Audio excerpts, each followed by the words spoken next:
Alright, so getting right into it, first thing I wanted to do is talk about the fit that I'm using. I'm going to be using a Kikimora in this video. Just the reason for that, I think it's a pretty obvious choice. These sights are restricted to Tech 1 frigates, as well as faction frigates, and Tech 1 destroyers.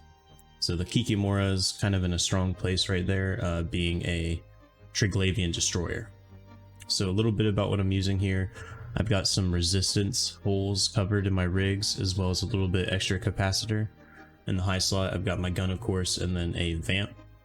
In the mids, we're running a capacitor booster, Microwarpdrive, and a warp disruptor.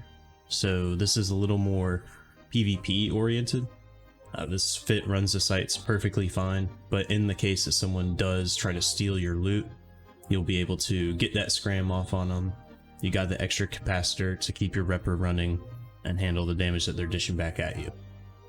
So in the lows, I'm running a armor repper, an Energized Multispectrum armor membrane, damage control, and an Entropic radiation sink.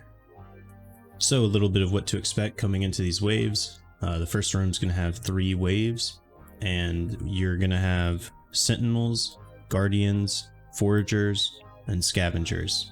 Each one of these rats has a different E-War mechanic and a different damage profile. Overall, the incoming damage is going to be Omni. So the Sentinels are doing target painters and EM and thermal damage. The Guardians are going to be using newts, kinetic and explosive damage. The Foragers will scram you, use EM and thermal damage, and the Scavengers will web you and use kinetic and explosive damage. So as far as actually running the sights, I tend to focus on the Guardians first. That newt pressure can be really dangerous. If you run completely out of cap, you're not going to be able to sustain your reps, and you'll likely die to the incoming DPS. It's another benefit of running this in a more PvP oriented fit, using the capacitor boosters with the cap charges. This allows us to quickly bring our capacitor all the way back up if we get into a sort of sketchy moment. It's also going to be useful if we do have to get that disruptor on somebody and engage in PvP with someone. So my typical order goes through the Guardians, and then either the Foragers and the Sentinels. When I'm in here solo, I keep the Scavengers alive because they orbit at a very close range. That allows me to keep my vamp permanently on one of the Scavengers, and just gives me an extra bit of capacitor and newt resistance. Now, these sights can be done in a lot of different fits. I've seen a lot of people solo them in Dragoons and Algoses, and more blingy ships like the Skybreaker, the Worm. I've seen dual Dramiels, spider tanking. The options are really kind of endless here. The main thing is understanding the mechanics of the sight. Once you've got that down, you'll be able to throw just about anything you want at these sights. The other important thing is securing that loot.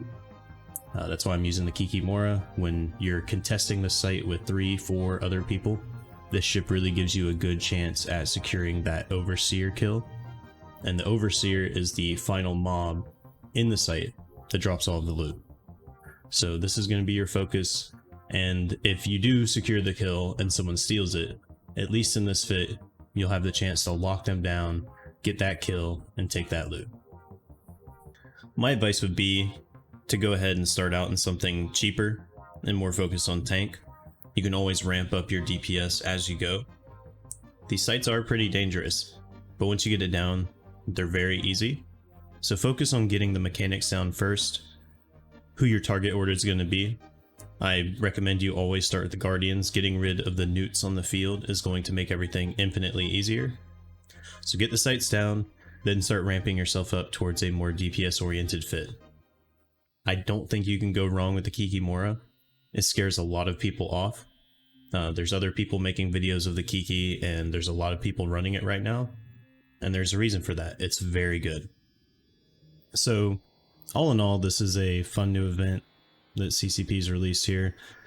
You know, I just got 60 mil from this site. It took 10 minutes in game for me to complete. You'll spend more time looking for sites than you will completing them once you get it down. You know, and I've seen people get 400 million skins from these sites. You know, it's really lucrative at the moment. It's definitely something you should be getting into. and it's something that's going to put your piloting skills to the test if you're a new player. And it's really good to get to know these things, how to handle webs, how to handle scrams, how to handle newts. You know, once you get these mechanics down, you're just going to be that much more prepared for other avenues in the game.